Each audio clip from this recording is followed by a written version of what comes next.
So actually it's day 5, karma. Today is 17th August. We are day 5. Yeah. Day 4 we had a little bit left. I'll cover that up and then we go to day 5. Yeah. So FAQs and Krishna and demigods. I'll do a quick recap. See Gita. And what did we do last time? One god or many gods? We had to come to one conclusion on who that Supreme Personality of Godhead is. First of all, we have to know whether there is one or there are many. Right? So Sabka Malik Ek is what we did last time. We came on a conclusion that there is only one God through the scriptural textbooks.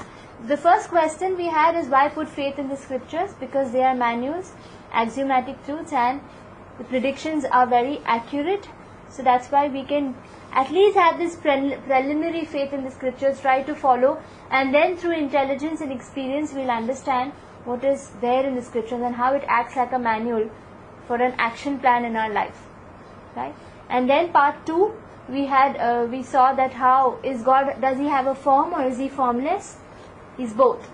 He has a form and he can be formless also, because if he's anything less, then he's incomplete. And God is complete. God needs to be perfect. God is complete. That's our definition that we did on day 2. Right? So then we came to a conclusion. We checked the scriptures on who fits into that definition of spice. Remember day 2 we had this quick definition. Tell me if you're feeling cold. Huh? Yeah. Supreme source, supreme proprietor, supremely independent, supreme controller, and supreme enjoyer. That is spice. And the second definition that we had was given by Parashar Muni, the father of Vedyas. That is Bhagavan. He needs to have at least the 6 opulences in full. The 6 opulences were the most attractive features that we can find in this material world. That is all wealth, person who possesses all wealth, person who possesses all strength, all beauty, all knowledge, all fame, and all renunciation. Right?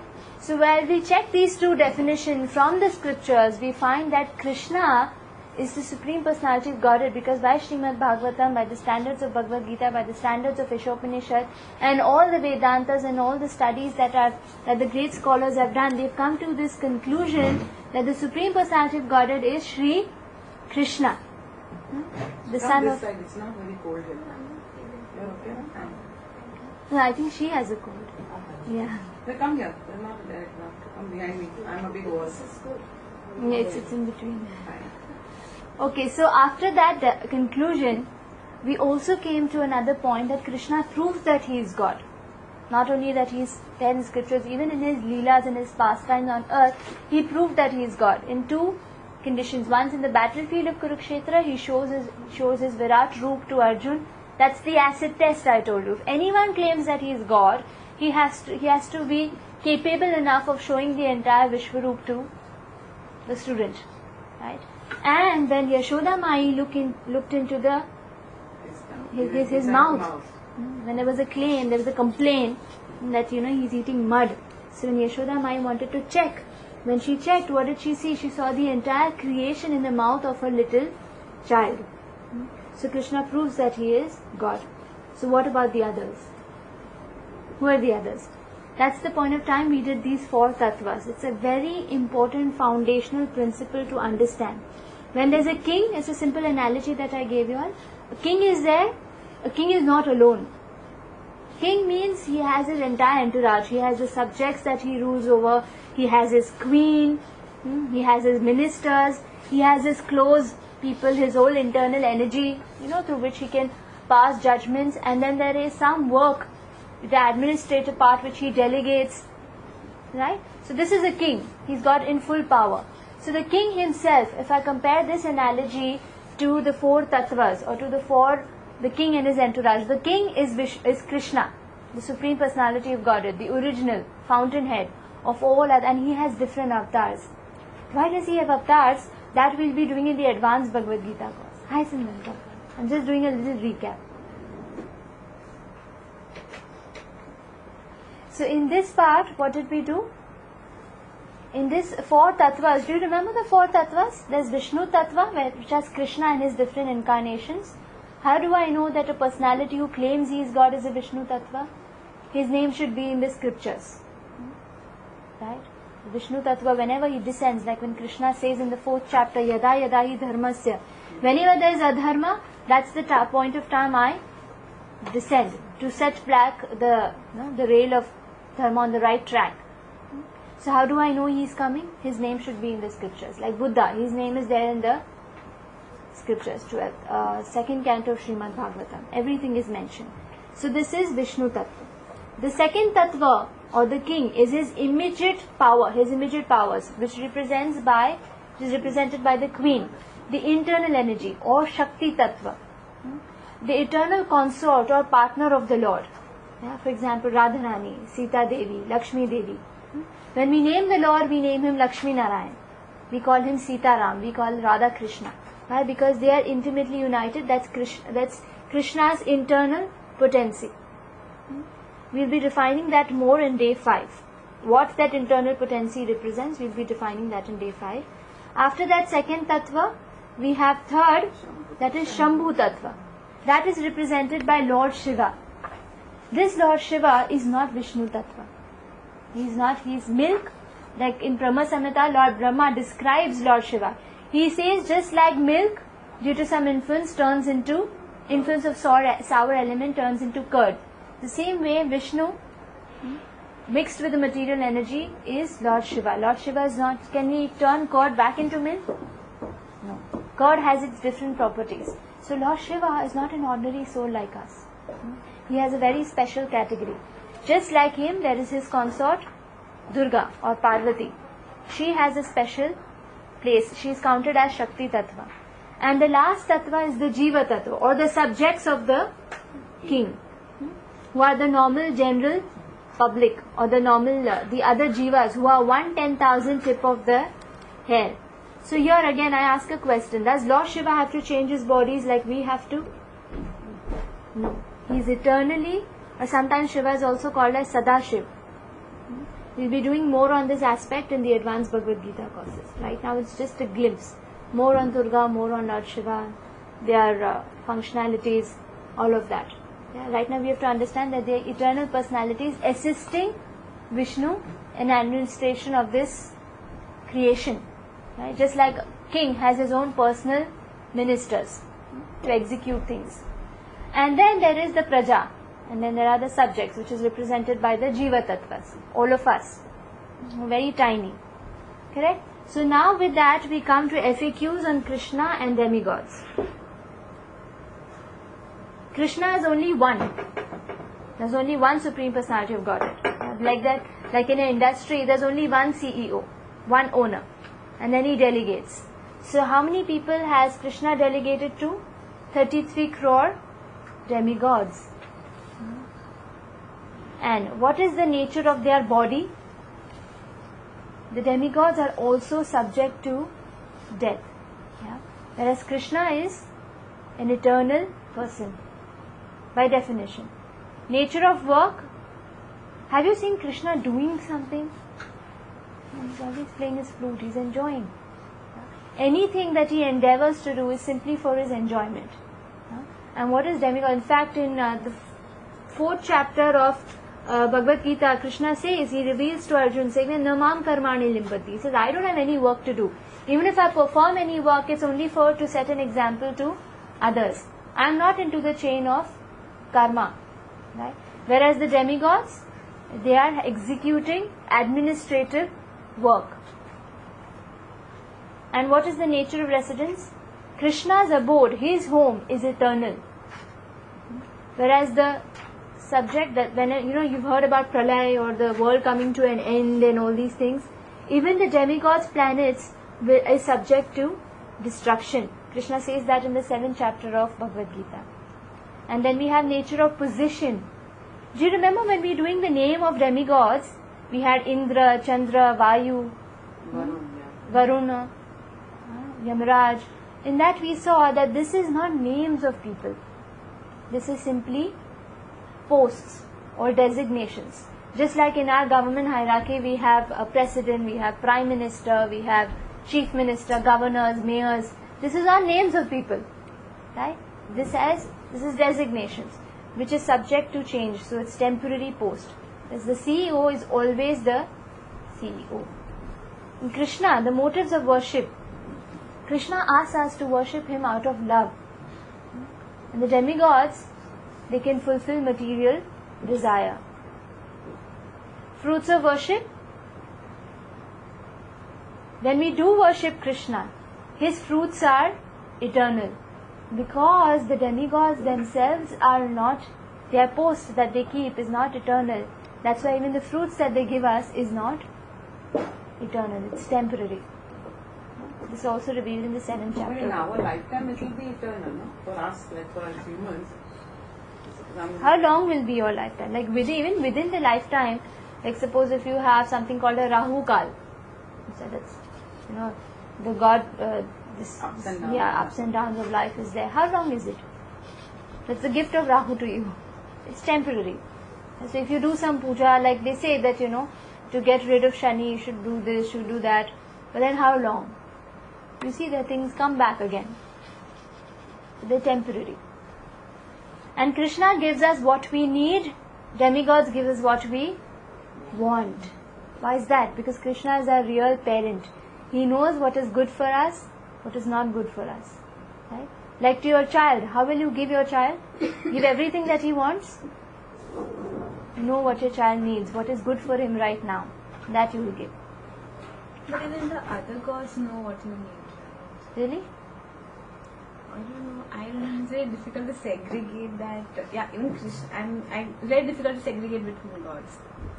No, the thing is, why does Krishna know what we need? Because he is constantly with us as a Paramatma. No, I agree. That I agree. Yeah.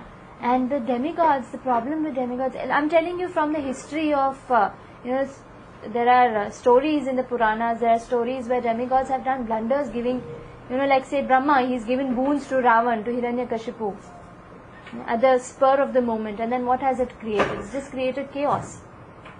And whoever approaches Krishna with such motives, Krishna never entertained them. To Shishupal, what did he do? Does he recognize that this surgery is important for Shishupal? The neck cutting off, because the more he was blaspheming the Lord in front of everyone. He was literally abusing the Lord. And Krishna knew that if he goes on like this, it's eternal residence for him in hell. So the surgery right now is important for him. So he chopped off his neck with his chakra. Right?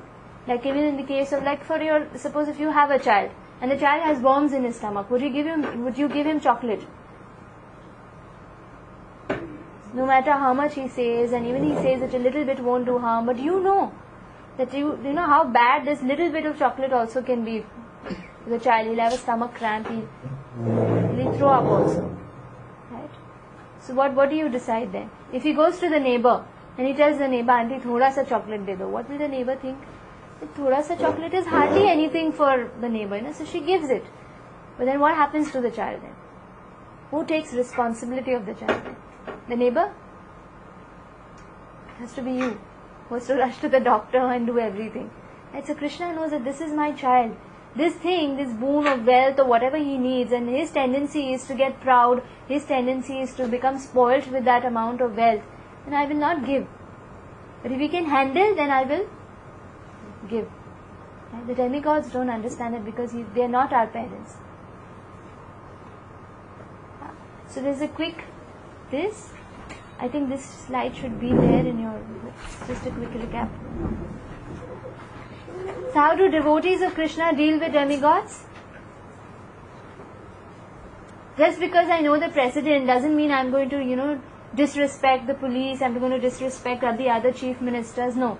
Because they are working for that same precedent, I respect them according to their levels. We respect the police constable along with the police commissioner. Similarly, we respect the demigods and we offer worship only to Krishna. He is worthy of that worship. Give us eternal benefits. So can anyone become God? Can the Jiva Tattva ever become Vishnu Tattva? Yeah, these are the quick things. God is not just light, He is a person. He has feelings. Right? What is the difference between the Vishnu Tattva and the Jiva Tattva? Qualitatively, we are the same. Krishna is Satchidananda. We are also Satchidananda. When we saw the three types of bodies that we have, the spiritual body is Satchidananda. And Lord Brahma says Krishna is Satchidananda Vigraha. So then are we also God? Quantity wise is a difference. Like if you take out a drop of water from the ocean and you taste it, it's salty. The ocean water is salty. So qualitatively they are the same. What is the power of that drop and what is the power of the entire humongous ocean? It's incomparable. Yeah? So the same analogy applies to us. We are like that drop from that ocean.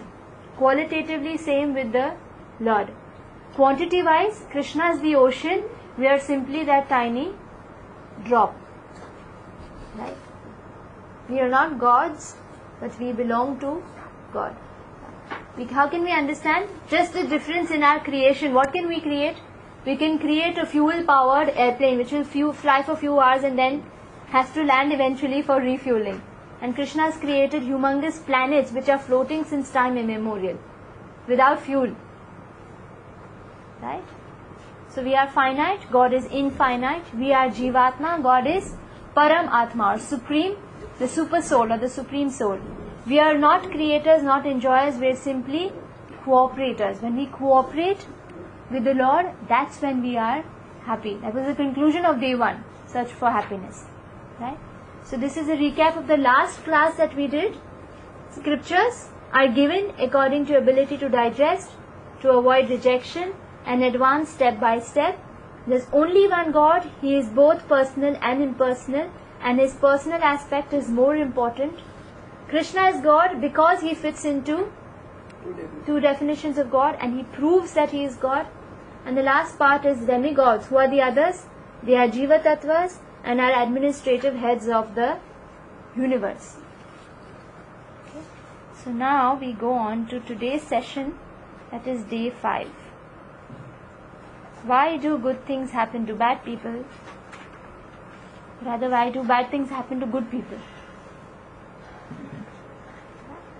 Why does this happen? So this question is often asked when there is a major setback in life. Like, you must have heard about the Titanic. Of course, who doesn't know Titanic? What happened to it? Why is it so famous? Sung because in its maiden voyage. It was insinkable. Yeah, it was insinkable. In fact, they claim that even God cannot sink this ship. Tall claim. Maiden voyage. Ships last for so long. Literally, they have to be broken down. Because when they become redundant, you can't do anything with it. They have to, most of this run of Kutch, you have these shipbreaking companies. Shipbreaking because, they just don't wear out. And what happened to Titanic? Sunk in its first voyage. There was this Clark family, which was, they had this ticket on their Titanic. It was a major thing. Titanic could hardly, compared to the population, and, they couldn't carry it. It was like VIP passes. And this Clark family, the father, the parents, the father, mother, and 3 children, 2 girls and 1 youngest boy. And they thought that, God, we have tickets on Titanic. It was such a big celebration in the family, in the society, in the place where they were living, that, the Clark family is going on the Titanic. Right? And then what happened? Just a week before that they were going to embark on the ship, the tiniest fellow, the youngest son, he was bit by a dog. So he contracted rabies and he was on medication and everything. So the Titanic people said that we can't take this family on board. How to leave this small child behind? So finally they had to cancel their ticket.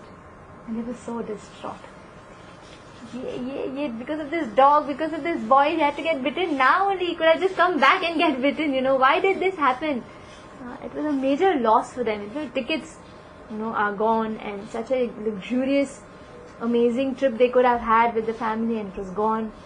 And 2 weeks later, they got to know that the ship sunk. Were they grateful for what happened? Yes. Definitely. Yeah. Better the dog bite rather than, being nowhere in the Atlantic. Right? With freezing cold water. Hardly anyone was saved. Just few boats which were saved. So when such setbacks come in our life, how do we really preview it? do we see it as maybe there's something good in it, or why is it happening to me? Why me is like almost the first question which I asked to me. Why not her? Why me? Oh, this is happening only to me. People commit suicides. There are students who just, in the beginning of their life, when something happens, they think it's the end of life. Everything is finished. When they work hard for something and they don't live up to the expectations of the family or even their own expectations of building a career, they end their lives. So there's so much of, like how did this person, this is Charles Darwin, he had a major setback in his life. Everyone knows Charles Darwin. He's the writer of, do you know which theory? The evolution theory, the Darwin's evolution theory, where he tried to prove Man has evolved from apes. from monkeys. In fact, he had a son. This Charles Darwin, before he could write that theory, he was a devout Catholic, a regular church goer, staunch believer in God. And his son contracted a terrible disease. And he prayed to God, please do something for my son, and something should happen. And then what happened? What happened? His child died. His only son left his body. He couldn't take it anymore. And he threw and he said that, this is too much. The conclusion that he came to after his setback in life was atheism, that God does not exist, and I will try to prove it. That's the point of time he started writing the evolution theory, where he tried to show that God does not exist. This book is pretty famous. When bad things happen to good people, it's written by Hare Krishna. His philosophy is deism. That means if you do good, you get good.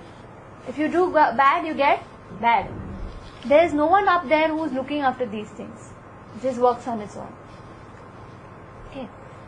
Arthur Ashe. He was a repeated Wimbledon champion in the 1980s. In the peak of his career, when he had, won so many Wimbledon titles, after the one he was just about, after this particular championship, when he was about to come to the next one, the next year's championship, what happened? He contracted AIDS. And he was given just few months to live. And at that time he had, millions of fans writing to him saying that, why you? You're at the peak of your career, this is the best time of your life, and then, it's just, everything is going to go away forever.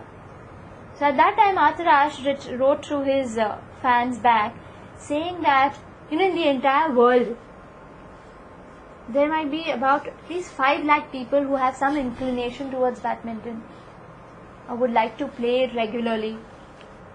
Hardly 50,000 of them actually take it up, seriously, coming to some state level, to some, professional level of playing.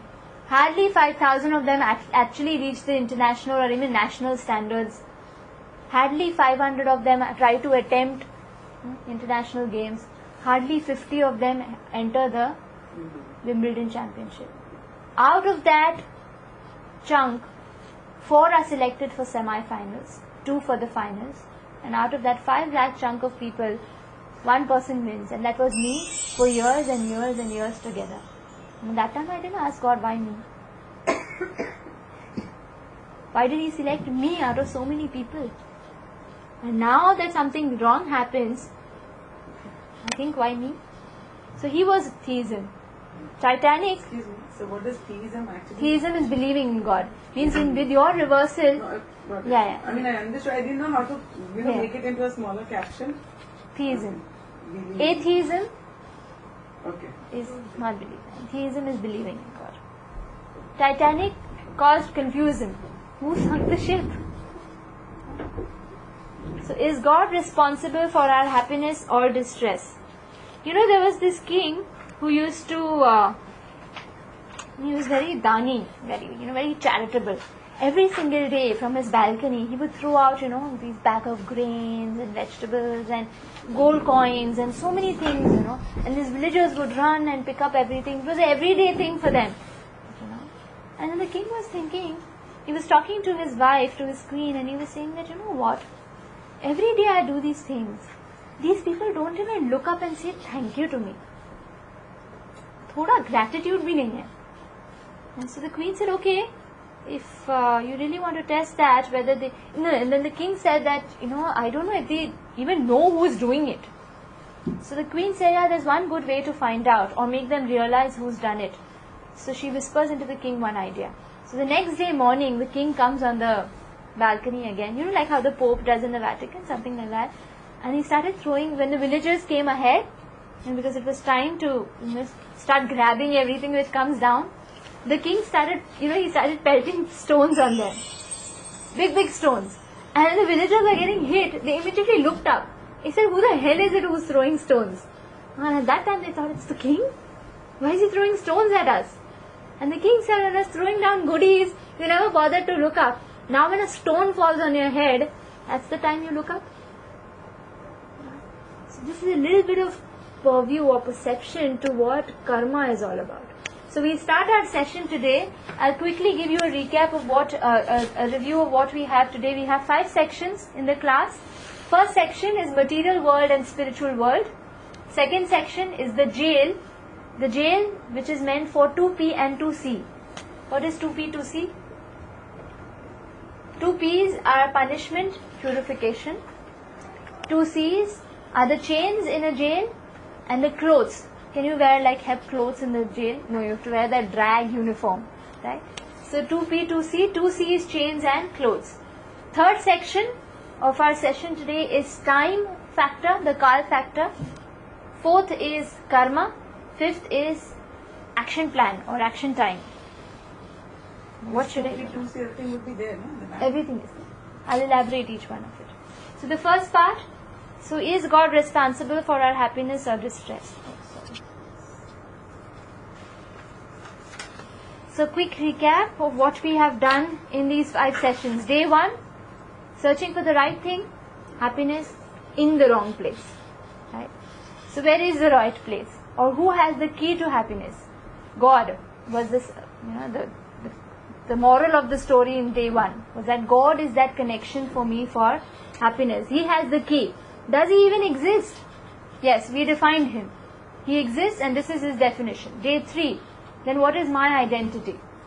I am the soul, not this body. Not gross, not subtle. Day 4, who is that person? This is my identity. It is the Supreme Personality of Godhead, Krishna. That is the definition, or this is a moral of day 4. Now day 5, if that is Krishna, I am his eternal child. What the hell am I doing here? Why am I here and where am I? Is what we're going to do in day 6, or day 5. Day 6, if I am here and God is there, how do I get there? Back to kingdom of God. That is the essence of all religions of the world. Quran says get back to Jannat. Bible says get back to kingdom of God. That's what the Srimad Bhagwate and Bhagavad Gita says. Bhagavad Gita again and again Krishna says, come back to me, come back to me, come back to me. That's that search for happiness ends when we get back there. That happens in day 6. That will be next Wednesday. Correct? So today, where am I? Why am I here? Now for this to understand, we have to understand the 5 main topics of Bhagavad Gita. Paramatma is the first topic of the Gita. Complete information about God. That's what a manual is all about. The manufacturer. We have to know who the manufacturer is.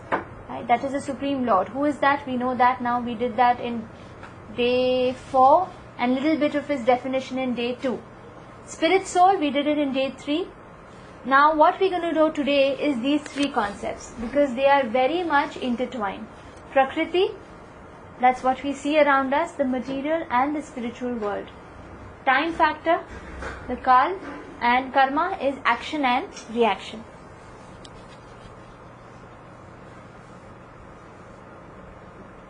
Where has the soul come from? If I am a child of God, that means I was there with the Lord. The child is with the parents. And then what happened? In the Bible, there's a story of the prodigal son. I don't know if you all have heard that. Have you heard this Bible story? Simran, you heard? Prodigal son? In that, Jesus Christ talks about a very, very rich merchant. Extremely rich. He owned scores and scores of land. And then he had his children who were very tiny and they were taken care of very nicely by the father. They were cooperating with the father, and all of them were very happy. The youngest one of them, who was a little bit rebellious, he told his father that I want to go to the city. Father said, why? He said, because I want to live an independent life. I want to enjoy. So you give me the share of my property. I want to go into the city. I want to enjoy, live a lavish life. I want to be independent. I don't want to be under your control all the time. The father tried to tell him, the city is a very dangerous place. You'll not be able to make it over there. There are vicious people. And how will you do things alone? He said, no, I want to go. And he was extremely stubborn. So what could the father do? Keep him and spoil his relationship with him? Let him go. Try to let him go. And try to learn. The hard way. Yeah. So he told, okay, fine, you leave. So he gets his share of property, he comes to the material world, comes to the city, he buys this, beautiful mansion and great money, and then what happens? When you have money and power, you get a lot of friends. Right? What are the friends for? Yeah. At your cost. And actually this happened to the prodigal son. All of them were, trying to butter him up and this, and they took him to so many places saying that, this is fun, this is how you'll enjoy life. You're not under your father anymore, you can do whatever you want. This person thought he's enjoying.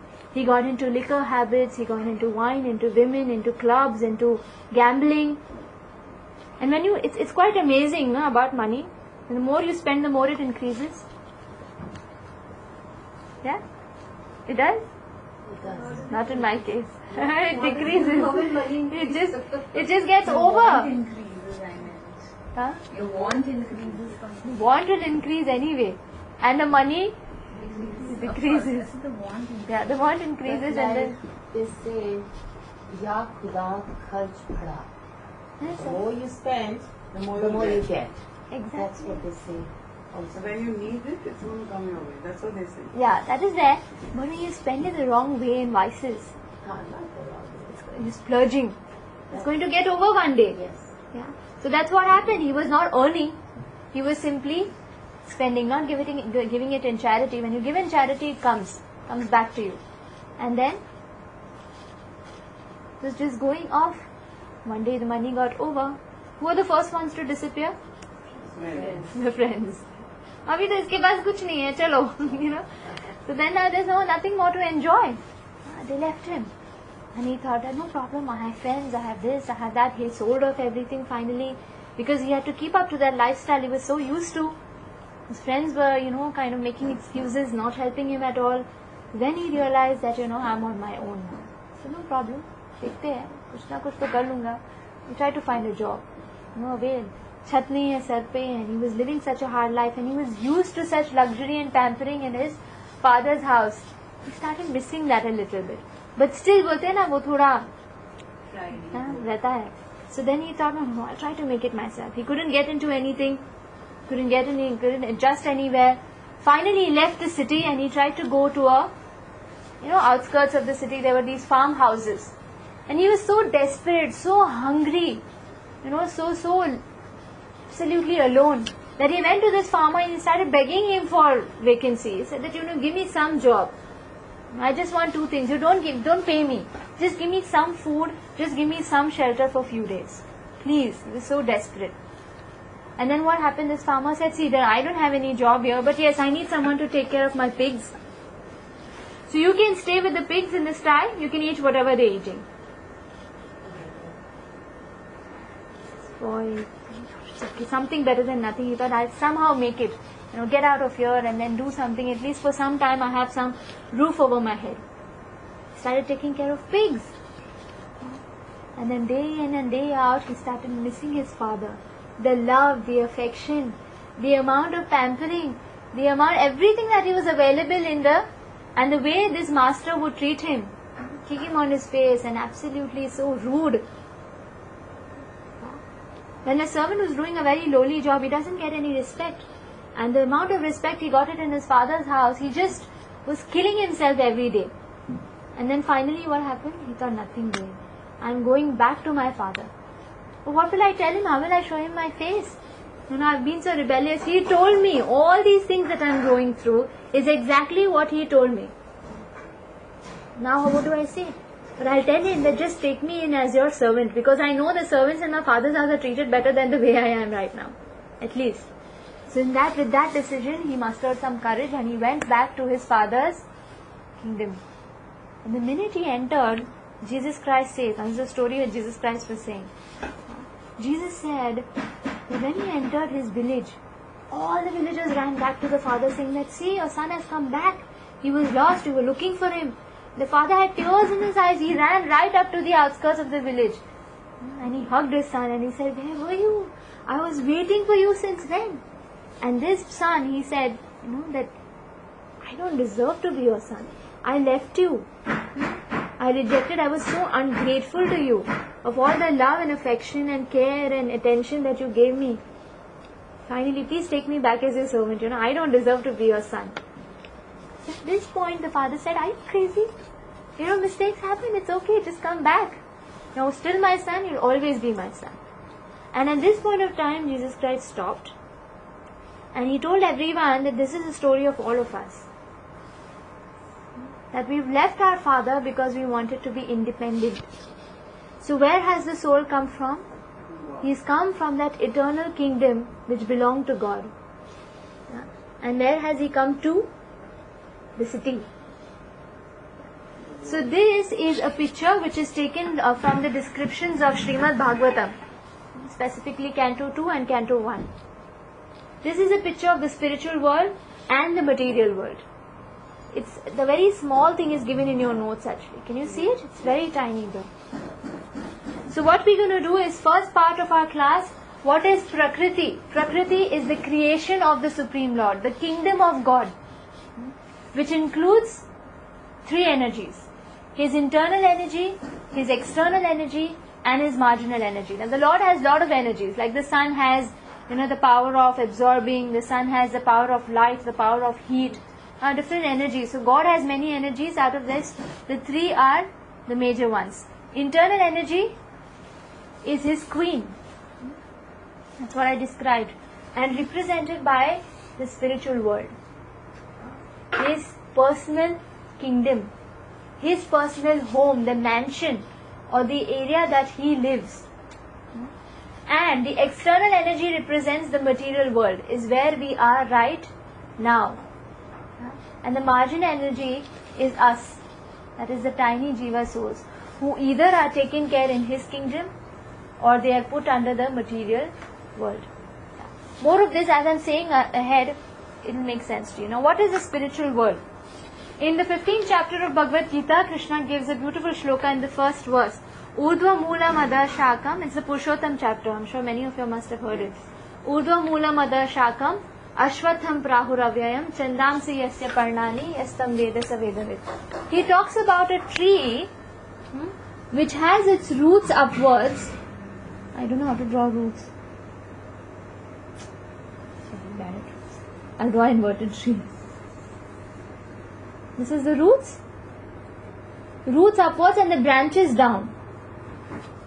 And the leaves and the branches are going down.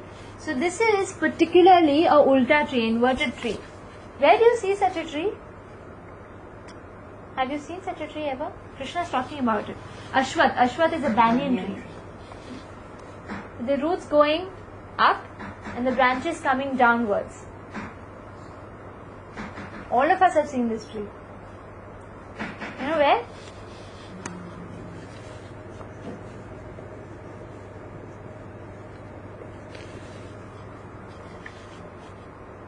In the reflection?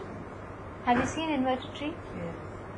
The tree will be there in the reflection if there is an original tree in reality. Right? This material world where we are right now is a perverted reflection of the spiritual world. We see happiness in this material world because it originally exists in the spiritual world. If you want something, like it's a crow sitting on the original tree, can we see it in the reflection? Yes. If you want to catch it, can you catch it in the reflection? To go to the original tree. Right? So Krishna talks about this. The material world is a perverted reflection of the spiritual world. Whatever we see in the material world exists in the spiritual world in its pure and spiritual form. relationship, planets, objects that we see in this world are also in the spiritual world. Where is They- all this? Because this we are not able to, we can't remember all of this well then. Yeah. If you see this, it's not written. I can email you the notes that I am That'd be reading right lovely. now. Because then what happens, I mean, it's not that we remember and understand it beautifully now. But when you try to take it down, it doesn't Yeah. come, the essence of it is not coming through. You have two options. Either you take the lectures that I'm recording right now, or you take the notes. I'll email you I the think notes. when you read it, It'll gets more register. into, register. That because happens even with me. Once I hear and when I read again, it registers very the well. recollection is a lot faster, So you do one thing. You at the end of the class, you give me your in the email ID. presence- Yeah. In the present sheet, no? Yeah, please. That'll be best. I won't lose it then. It's there? The form, it is there. I'll have to go back to your forms. Yeah. Sure. Let us not disturb you now. We'll take it in a break. Yeah. I'll have to search it. I hope it's there inside. No, not at all. It just came to my mind that we can't But write it remind me elsewhere. because then I'll Yeah. forget. We're taking the break at 12:30 so that everyone can take darshan upstairs and come down. Is that okay? Spiritual world, all the objects, relationships that we see here, are relationships forever here? Misunderstandings or some doubts or finally death tears us apart. No? Actually, these relationships are eternal in the spiritual world. Yeah? The objects that we see here, we think that this will give me happiness because in the spiritual world, they're eternal and they do give us happiness. Right? So it's just this reflection, this material world is temporary, the spiritual world is eternal, full of bliss. Correct? Now, how do I understand what is the spiritual world? A quick description of the spiritual world. The previous slide we've just blown up. The first part we've blown up. The spiritual world is the personal abode of the Lord. The soul has come from here. This is his eternal home. The kingdom of God is what Jesus Christ described in his 3 years of preaching, or tried to introduce his subjects to, his followers to. The Srimad Bhagavatam gives a full description of the spiritual world, specifically in 2nd canto and the 10th canto also. Now this spiritual world consists of this. Now the spiritual world is described as being in a shape of a lotus with the outer petals, and then there's the most important part, the whole of the lotus, right, the center part, which is very deep. Deep inside is where Krishna, the Supreme Personality of Godhead, lives personally, his home, where he is at home. When you go home, you're like, at home. Yeah? So this is where his parents, Radharani, and it's a Madhurya Leela, where absolutely sweet pastimes of the Supreme Personality of Godhead, Shri Krishna, the original person, this is where he lives. It's the center of the spiritual world, this planet. It's called Goloka Vrindavan. Vrindavan is where Krishna lives. A replica of that is there even in our India, close to 2 hours from Delhi. If you see the Vrindavan where Krishna came down and he had his pastimes over there. There's Govardhan even there. Because the original Govardhan is in Goloka Vrindavan. Everything that we see. So Goloka Vrindavan, Krishna is at home. He has its sweet pastimes going on over there. We were a part of that. Right? In eternal relationship with God. And then there are other planets also, depending on the natures and inclinations of worship of each person. There is Dwarka Dham, where the Lord is a king. He has 16,108 wives and he's just like a king, and the others are subjects. There is Ayodhya Dham, where the Lord appears as Ram, the righteous king. Right? And then there are other, you can see these, all these bubbles sort of things here. These are also planets. This is the Vaikuntha Lok. What is Vaikuntha? I'm sure you must have heard this word Vaikuntha. Kuntha means miseries. Vaikuntha means a place where there are no miseries. And what is this place? This is Aishwarya Dham, where the Lord is like a king. In Golok Vrindavan, is he like a king? No, he's like a very simple cowherd boy. Because he's at home. There are his friends who are playing with him like equals. What is in the Vaikuntha? He's a king. And there are different planets, each one of them belonging to avatars that we see in this world. Lord Buddha, Matsya, Narsimha, Varaha, Vaman, Kalki. Each one of them have their original homes. So when they come down to the material world, they call avatar. What is an avatar? We think avatar means incarnation or, someone who appears, but it basically means one who descends. Descend means what? Means he's somewhere up and he's coming down. So he's in the spiritual world. From his original abode, he comes down. Just like a king. He lives in his mansion, but sometimes he comes down to mingle with, to meet the praja or to, right? That way. That's why he's called avatar. And then there is another aspect of the spiritual world, which is called this. I'll do quickly a little bit. We had Golok Vrindavan, the topmost planet. I discussed other planets which are there in the outer lotus petals. And then finally outside there are innumerable expansions of the Lord. So, remember I described Sankarshan, Pradyumna, Anirudh. Each one of them have their own planets with their devotees there. Like if there's Hanuman, where is he? In Ayodhya Dham. Right? So then there is something called Brahma Jyoti here. The Brahma Jyoti is the personal effulgence of the Supreme Lord. Something like the sun. Because it's so bright and effulgent, it has sunshine. So the Lord also is bright and effulgent. And he has something called Brahma Jyoti. This place is also beyond miseries. It's beyond the material world. There is no birth, no death, no old age, no disease in this Brahma Jyoti. People from material world, when they get something called moksha, you heard this word? Liberation. They go to this Brahma Jyoti. And when can they enter Vaikuntha? When they have bhakti. Mukti, bhakti are two different things. Bhakti includes mukti and beyond. And what is mukti? It's only liberation from miseries.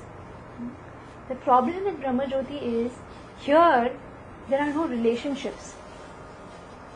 The soul by nature has to love, has to serve, which is that aspect is absent in Brahma Jyoti. So when that particular desire erupts again, he has to come down to the material world. So in a sense, mukti is temporary. A person can come down from Brahma Jyoti. Once he has bhakti and he re-establishes that relationship with God, that's what all the religions are about. To establish that relationship with God, we go back to the spiritual world from which there is no return. That's what Krishna promises in Bhagavad Gita. He says, once you reach there, there's no coming back. So now coming back means what? What is this material world all about? Now I'll show you a blow up of the material world. Yeah. In last class, we have something called Kailash in between. I told you the Shambhu Tattva, that is Durga and Parvati and Lord Shiva, they have their eternal abode called Kailash. As I told you, this Kailash is not subject to destruction like the abodes of the demigods. Right? And he also has an eternal location where he lives, eternal residence. And then there's the Brahma Jyoti. Then starts the purview of the material world. Last time I introduced you to this Mahavishnu, from whose every pore there are innumerable universes coming out. And then each universe, this is the Kunta, this is material world. That this particular place starts. The material world is compared to a small dark cloud in the spiritual sky. In the spiritual world, in the creation of the Lord, there is one dark cloud. How much is that dark cloud? Like if you see the whole sky and there's one cloud in the corner. Compared to the sky, how big will the cloud be? Very small, very tiny. We think this material creation is so huge, but it's actually only 1/4 of the creation of the Supreme Lord. This is also there in Srimad Bhagavatam. 3/4 is the spiritual world. 1/4 is material world, just like a dark cloud. We have learnt in previous session how material universes are produced from the pores of Mahavishnu during his exhalation, and then each of the universes are manifested by another Vishnu. They are taken care. From his navel, there is a Brahma coming out. What does Brahma start doing? This is a blow up of our universe, the universe that we are living. What does Brahma create? He has to start creating facilities for the soul to fulfill his desires, because of which he is left. He is creating the city. Yeah? all the ingredients of earth, water, fire, air, ether, mind, intelligence and false ego is given to Brahma. Now he has to create. In this universe, what did he create? The four-headed Brahma. He created 14 planetary systems. When I say planetary systems, I don't mean single planets. I mean planetary system. Each of this strata, each of this level consists loads and loads of planets in each of this. Yeah? So here there is Satyalok, Tapalok, Janalok, Maharlok, Swargalok. Swarga, I'm sure everyone must have heard. Yeah? There is Bhuarlok. Bhulok is where we are living, the planet Earth. And then Atal, going down, there's Atal, Vital, Sutal, Talatal, Mahatal, Rasatal, and finally the abode of Yamraj, Patal. Yeah. These are the 14 planetary systems which we'll be doing very detailed in the advanced Bhagavad Gita courses. The topmost, now suppose when there is redevelopment program, when an old building is torn down and when a new building comes up, generally you will see that the top two floors or the top floors is taken by the builder. And he makes it very nice and everything. You know about that? Huh? So the topmost loka here is taken by Lord Brahma. He stays there. And from there he takes care of the architecture of the other, creating the other abodes or the other planetary systems. Tapolok is where the great sages who've done a lot of tapasya, they go there and stay there. They continue their supper. The 7 sages, the Saptarishi, the sons of Brahma, they have their separate planetary systems. It's called Janalok. Maharlok is another type of species, stay there. Swargalok, this is the realm where the 33 crore demigods live, each one having their own planet. Surya, Chandra that we see is actually the planetary system of Swargalok. Indra, Chandra, Vayu, all of them have planets. We have like maybe spacious apartments, 5 BHK, 3 BHK apartments in plush. Now in the material creation, this is like Tuck Parade or Pada Road or Nipinsi Road, and this is the Swargalok where everyone wants to go, because the amount of enjoyment that you get is very high. Then there's Bhuvarlok where ghosts are allowed to live. Yeah? And then there is Earth planet where the 84 lakh species are distributed. And then the lower planetary systems is what? Do you know what is the lower planetary systems? Below the earthly planets, there are other systems also.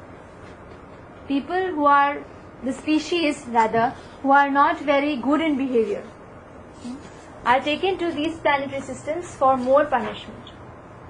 And this Atal, Vital, Sutal, Talatal, they are all under the hellish planetary systems. This is the middle planet, and the higher planets are the places where you can enjoy. So all this ending with Patal, where Yamraj along with his middle. So you said ki Swargalok, the sun, and they all have the planetary systems. So aren't they in the upper realms? they are in Swargalok. So they're not with God. What happens to all those bubbles with that Vaikuntha? You were trying to say, then who are they? Then who are they? That's the abode of the avatars of the Lord. So the ones Vishnu sun God Tattva. and all are not there. No, they are part of the material world. Oh. Because Swargalok, you can see. Swargalok is a part of the material world. You can see here, they are part of the 14 planetary systems which Brahma himself has created. Brahma himself is a part of the material creation. This is simply one of the universes which this Mahavishnu is creating. There are much larger universes than this, with 10-headed, 50-headed Brahmas. This coming from her? Then what are all these, when you said, no, these are, I thought it's bubbles, all avatars. Yeah, that is part of Vaikuntha planets. But which are those avatars? We don't know any names there, is it? Narsimha, Vamana, Varaha avatar. The Lord came in a boar incarnation. The Lord comes in a half man, half lion. Actually, these are the incarnations which have visited our universe. That too only our planet. That's why we have given information of these many. Actually, there are many more. There are incarnations who come only in Brahma's planet. When something goes wrong there. Right. There's incarnation in the Vitala planets. Little information is given to us. But what is the manual needs to know?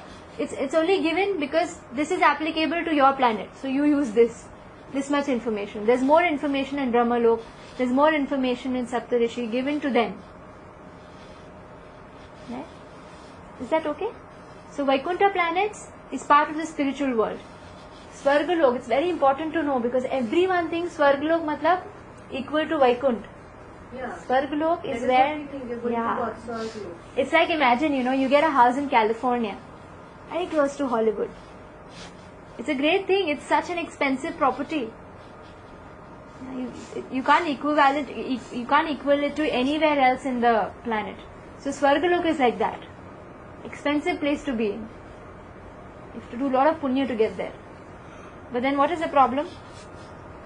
Birth there doesn't end. You still have to be a part of that. So, after defining that, we've finished the first part. Spiritual world, we know what it is. It includes Vaikuntha planet, Brahma Jyoti, and the Golok Vrindavan planet where the Lord lives personally. And then we have the material world where Brahma has created the 14 planetary systems. There are different universes created by Mahavishnu. One of them is us. We are in the center.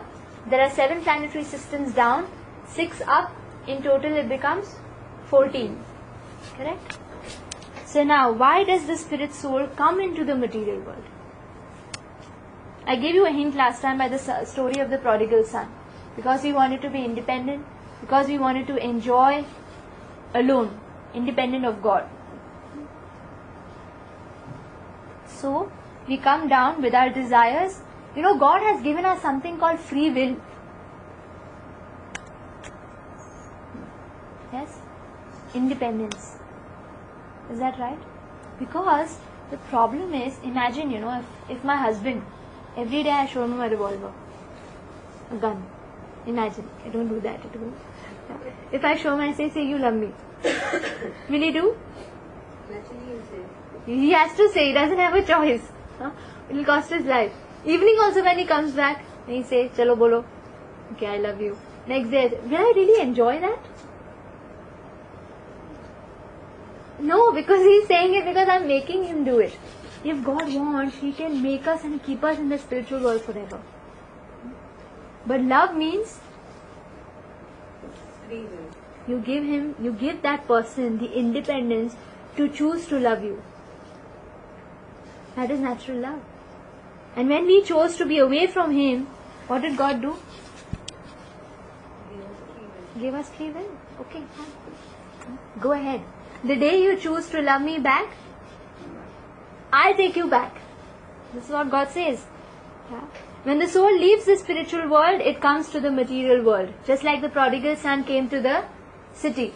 Yeah. So what happens when the soul leaves the spiritual world? From here, comes down to the material world. Kya hota hai? Try to be independent. Why has the soul come here? And what happens when he comes? When the soul leaves the spiritual world, it comes to the material world. And then 2 things happen. Number 1, he forgets his true identity as soul. Because if he wants to enjoy, what will happen? Some property has to be given to him. If he constantly remembers that, oh, my father is there, will he be able to enjoy? So he forgets his true identity as soul. And what is this thing? Which is the facility or tools given him to enjoy? This body and this material world. The infrastructure which is given to him. He starts identifying with material body of flesh and bones.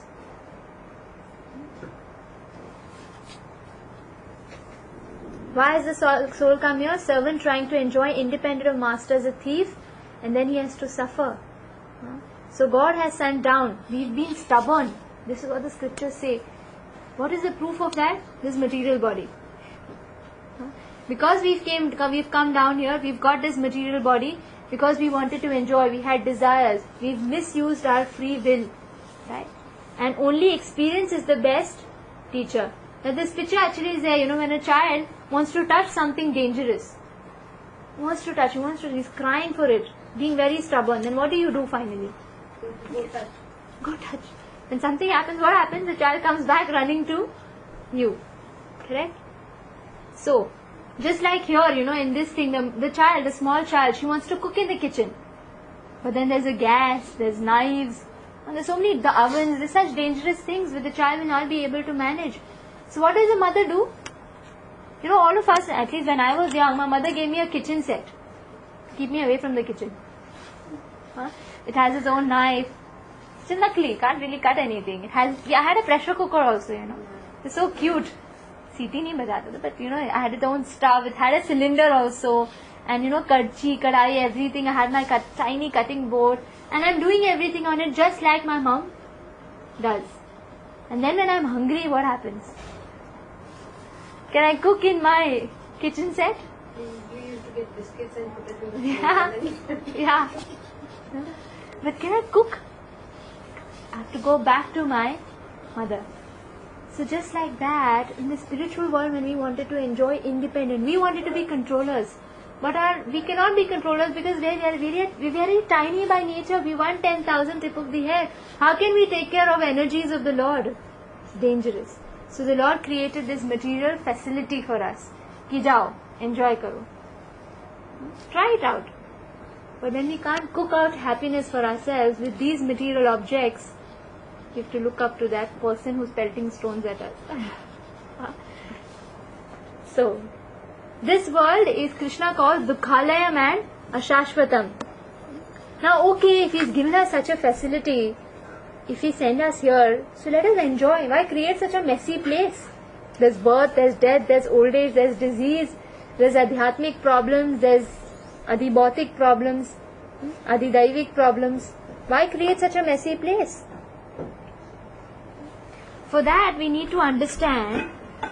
You remember this beautiful saying, I think it's in Punjabi. It's Punjabi here? Punjabi? You heard this? Dukh mein sumiran sab kare, sukh mein kare na koi. Jo sukh mein simran kare, to dukh kahe koi. Yeah, it's by Kabir. But I've heard a lot of times in Punjabi saying. Yeah, they say it in Punjabi. So in distress, it's natural for people to look up. Just like when those stones came down, the villagers looked up. So in a city, when you're planning some things, what are the requirements? Like that Lavasa was being created. What are the things that they decided to have? Schools, colleges, infrastructure, hospitals, buildings, theatres, stadiums, malls, bridges.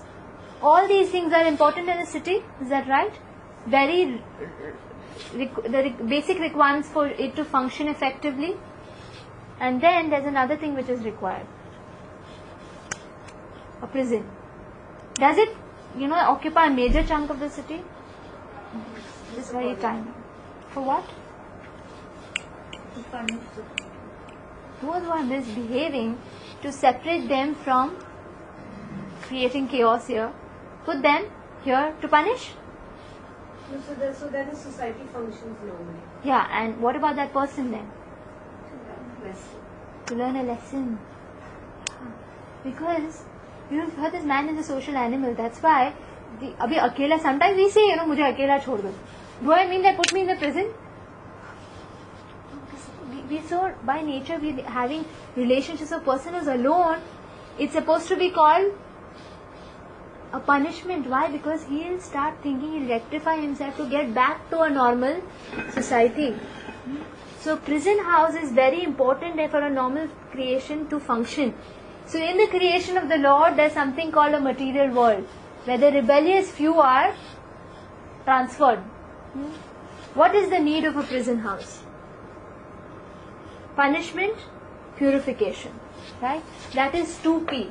The jail of this material world, this messy place that God has created, is for two functional requirements. That is 2P. Punishment and purification. Why punishment? Because we rebelled. We need some punishment. And that punishment is through the birth, death, old age, disease. The 3 types of problems that we have here doesn't require, we have to get out of our comfort zones. It doesn't let us become complacent in this material world. Imagine in the prison if someone says, "Ki arey, idhar to ऐश है, खाना free में मिलता है, सब कुछ मिलता है, कपड़े मिलते हैं. Let us stay here forever."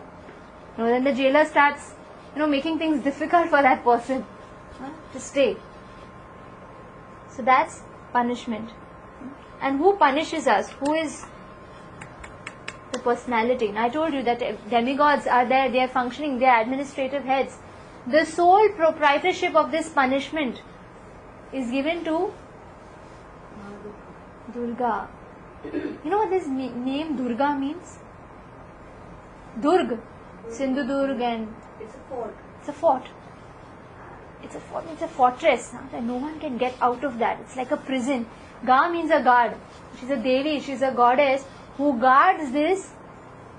Now I'll tell you a more popular name for her.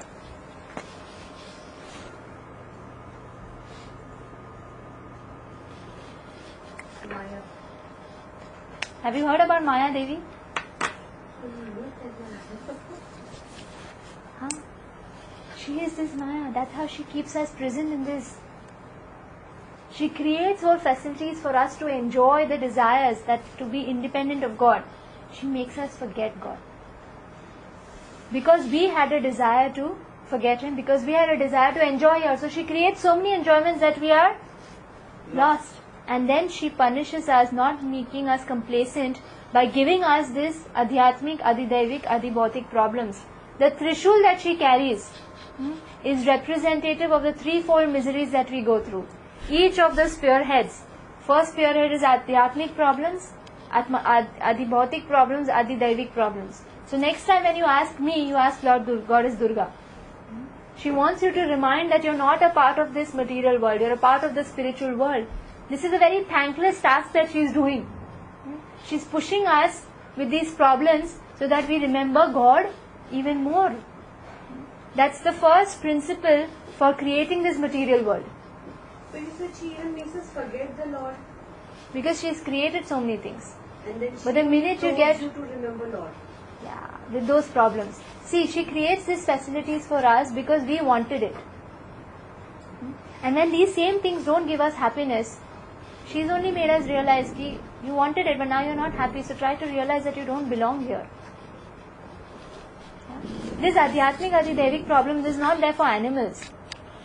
It's only there for human beings, because that ABCD is only with human beings. That ability to choose, ability for high inquiry, that bliss, that attainment that only we can get, that making a choice, getting determination, these things are with us. So she prods us towards that goal, right? So to help us wake up from the deep slumber of material existence, that is why karma inflicts. This material world is created for that particular purpose. And the second need for a prison house is purification. Because a lot of times staying here, we have got these 6 vices, or in Sanskrit it is called anarthas. Artha means something meaningful. Anartha means useless, waste things. What are those things? I call it I-pagal. I-P-A-G-E-L. What is I? Illusion. What are these Hindi words for it? Moha, Lobh, Moh, Matsar, Dvesh, Raga, Dvesh. I'll stick to this only. Illusion, pride, anger, greed, envy and lust. These 6 things which have affected us because of association in this material world. Like all those, the prodigal son had all those friends distracting him. These are the 6 friends, or enemies rather. Illusion, pride, anger, greed, envy and lust. We have to get purified from these 6 anarthas. That's the need of the prison house, the second need. To help rectify and purify. And then to go back to the spiritual world. So then we have done our 2P, punishment and purification. That's the need of the prison house. It's the functionality of a prison house. Now what happens to the soul? When he comes here, he has to change his clothes. Can he wear those same decked up, what do you call that? Comfortable, designer clothes, or can we wear that in the prison house? No. We have to have some clothes, some uniform which is set. Now, in fact, even the stratas of, even in a prison house there are stratas, like there's a VIP department, especially for politicians who pay more to them. Just kidding. And also, very lowly, those who are in the dungeon. So all of them have different colors of uniforms. That's according to the place that they put in. Same way we have our clothes. What are the different clothes that we change? Now just notice this actress here. She is the same, she's simply changing her hair, her makeup, her clothes. But what do we realize? That she is the same personality. Correct? Same way, material nature, Prakriti, or the facilities, the infrastructure created in this material world gives us options of 84 lakh dresses and costumes. Wow, what a mall. Can you imagine if you get this voucher, a gift voucher that you can shop anything you want in this mall. There are 84 lakh shops in this mall. Now suppose if I have to go for some traditional event. So I go out in that particular shop and I buy that particular costume, particular shoes and sandals or whatever I require. If I have to go for a formal event, then I go to a particular shop. According to my desire, I get clothes from this 84 lakh species. The Puranas give us the shloka, Jalaja Navalakshani Sthavara Laksha Vimshati Krimayo Rudra Sankhya Kaha Pakshinam Dasha Lakshanam Trimshar Lakshani Pashavaha Chatur Lakshani Manusha. What does this mean? Where are these malls? There are 9 lakh species, costumes living in water. According to your desire, you can get that. 20 lakh non-moving living entities such as trees, shrubs, creepers. They can't move from a particular spot. They can only grow from a particular space. 11 lakh species of insects and reptiles. 10 lakh species of birds. 30 lakhs varieties of quadrupeds, that's 4-legged animals. 4 lakh species of human beings. We thought human being only is one species. But in human beings, there are 4 lakh species, depending on the consciousness of a person. There are different types of people. You have to adjust accordingly. Remember? You meet different types. Sometimes we say, no, this is another type of person only. According to their consciousness, there are 4 lakhs. There are cannibals, there are carnivores, there are tribals. The demigods are also included in this human species of 4 lakhs. Even amongst them, there are different types of devtas. So all that, when you calculate, it gives you 84 lakhs costumes that we change in this prison house, species. How many in the aquatics I said? 9 lakhs. All these are the non-moving, 20 lakhs. 11 lakhs insects and reptiles. Can't even look at this picture. Hate it. All these are reptiles. So many of them. 10 lakhs species of birds.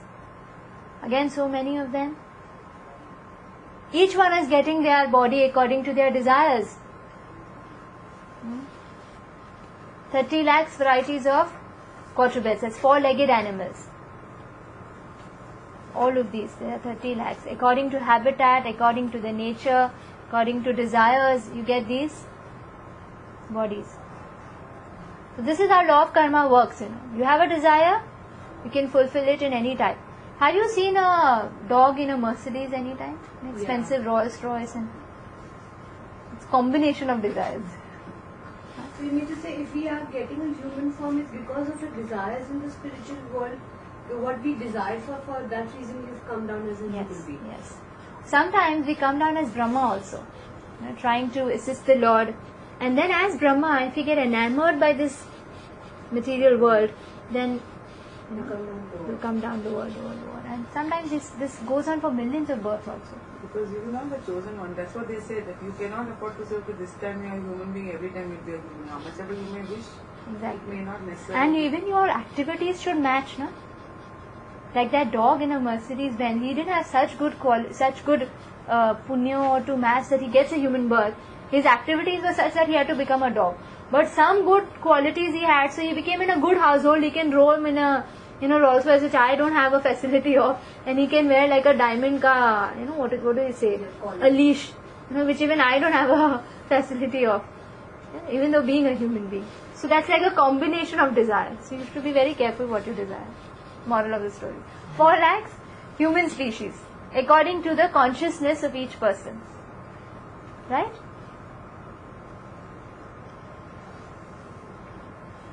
So this is a prison without walls. All of these souls. This is the right evolution. This is the right understanding of evolution. Not that a species evolving to another breed, another species, but rather the soul is traveling from one species to another, finally reaching a human life. Now from here you have an option. We did that in day 1. You remember? As a human being, you can decide where you want to go. Hardly any lifespan actually. Yeah. Oak trees have more lifespan. They're like 5,000 years, but they can't do anything. Once they're trapped in it, they're trapped in it. Like the consequences, once you have, you get it. But in human life, you have choices, you have determination, you have the ability for higher inquiry. This facility is not given to any other 80 lakh species. It's given only to human class. So, now suppose if you are in a jail, you need to have handcuffs. What are those handcuffs? We discussed the clothes. Completely out of fashion. Yeah? And what are the clothes, what are the chains that we wear in this material world, in this prison house? They are called the 3 modes of material nature, or the 3 gunas. Sattva gun, Rajo gun, Tamo gun. Sattva gun is the mode of goodness, Rajo gun is the mode of passion, and Tamo gun is mode of ignorance. How do I understand this? We are bound by these 3 things. We are chained. Sometimes a person can be a mixture of goodness, passion and ignorance. We find some people who are like goodness, very sattvic people. Some person who is very passionate. How do you identify a passionate person? Hyperactive. A lot of attraction to the opposite sex. And then always in a hurry. Person is in mode of passion. How do you identify a person in Tamogun who is always thinking of destruction? Helpless. Means not able to use intelligence a lot. And always in ignorance. Doesn't understand things. Characteristics of a person who is in goodness. He is freedom from sins. Means basically they have a very good peaceful lifestyle. That shows that they have done something good in their past lives, and that's why they've got this particular gold handcuffs that they're wearing. Handcuffs ही है, but first class jail में. So it's freedom from sins and a sense of happiness. These people are very positive and they give out positive vibrations also. That's mode of goodness. But they're still in the material world. Though these people have a good chance to get out. Because for them, Krishna consciousness becomes easy to practice. Because they're leading a good lifestyle. So to come to a spiritual platform is easy for a person in mode of goodness. Sattva good. What about passion? Person with unlimited desires. Dil mange more. Yeah? Heard this line? It's always like that. And then that's a silver chain. Little lower grade than golden, but not absolute down.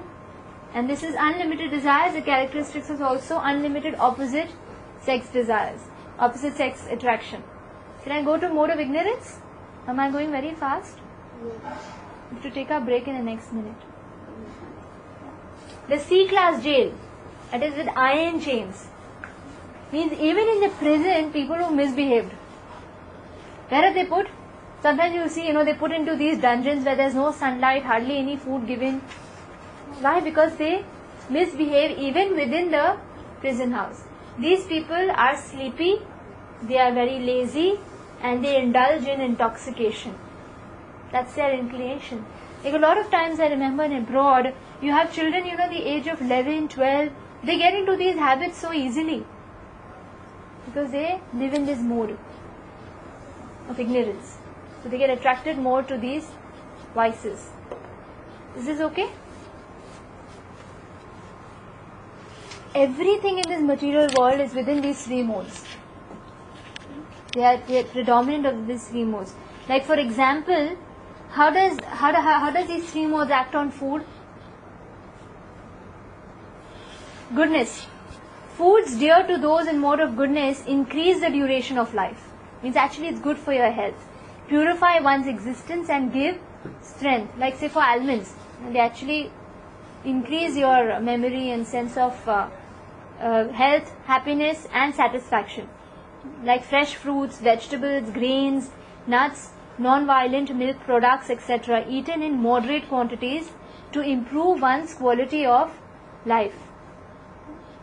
Eat to live, not live to. Yeah. Live to eat is mode of passion. Foods that are too bitter, too salty, hot, pungent, dry, burning and are dear to those in mode of passion. Now this is there in 16th chapter of Bhagwate Gita. Such foods cause, 17th chapter. Such foods cause distress, misery and disease. कुछ याद आ रहा है? Junk food. Because disease. Foods that are aphrodisiac by nature. Onion, garlics. These are aphrodisiac. They increase the amount of desires in you. It's actually a technical term also. Even some particular like say that, that orange color dal, I don't know what it's called. Masoor? Yeah, even that has too high proteins which is required in the body. So that even that is in mode of passion. Food with extreme tastes or eaten in extremes result in disease, misery and pain.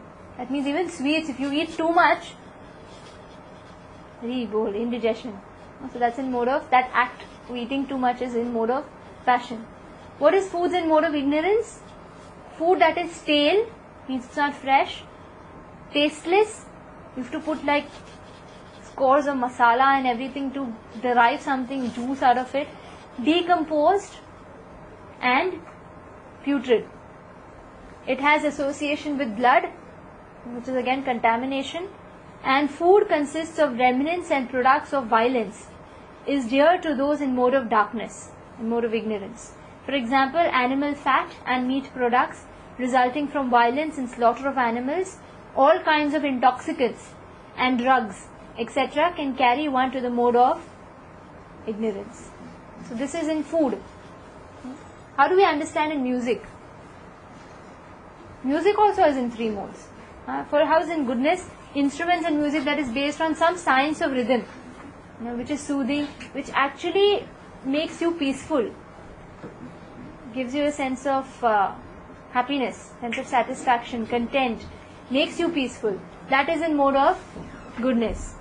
Passion has instruments and music that invoke distress, make you very restless, and obscene lyrics. Obscene lyrics are there, just everything is based on mundane lust, just bringing out the lustful propensities in us. So sometimes this music is played so loud that it causes you palpitations, probably give a heart attack to a heart patient also. That is in mode of passion. Ignorance, I'm not going to take names, and those people will beat me up. I'm reading basically what is there in the Gita. Yeah, music which is which has lyrics which are hateful. Yeah, they simply entice people to violence. That kind of music, and also such people who are always in mode of ignorance and they produce such type of music, they indulge in intoxication also. The problem is when you hear such type of people, their consciousness transfers into you. You take in that vibrations from them. A lot of times these performers also drive with overdose of drugs.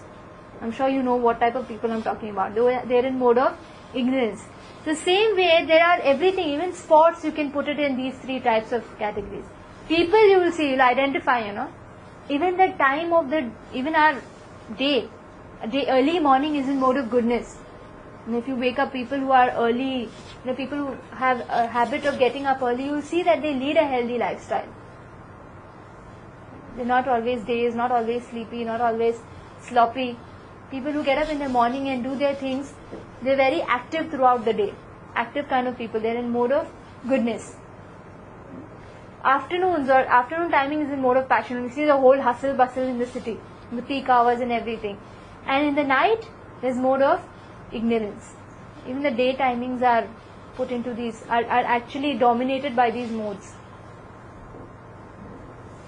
Three modes the classic epic of Ramayana has classic examples of these three modes. Vibhishan, Ravan, Kumbhakarna. Vibhishan was in mode of goodness, Ravan was in mode of passion, and Kumbhakarna, who could only sleep and eat, lazy, in mode of ignorance. Sometimes you have a combination of these three. So Durga Devi is motivating us to go back to the spiritual kingdom, back home, back to Godhead, through this 2P and 2C. 2P is punishment, purification, that's the purpose of this material world. And how are we are purified with that Aipagal, the 6 anarthas that we have, and the chains that we are wearing is the 3 modes of material nature, Sattvagun, Tamogun and Rajogun, and the clothes that we have is the 84 lakh species available according to our desires. And then finally we come to time. Now we take up this. Yes, we have to, because we have to take darshan also. Anyone, it's an option now. You can either take rest, you can go to the washroom, you can freshen up, take water, or go take darshan. I'll do it. We'll begin. What is time? Shruti just went up. She attended a call. Kal, the time factor.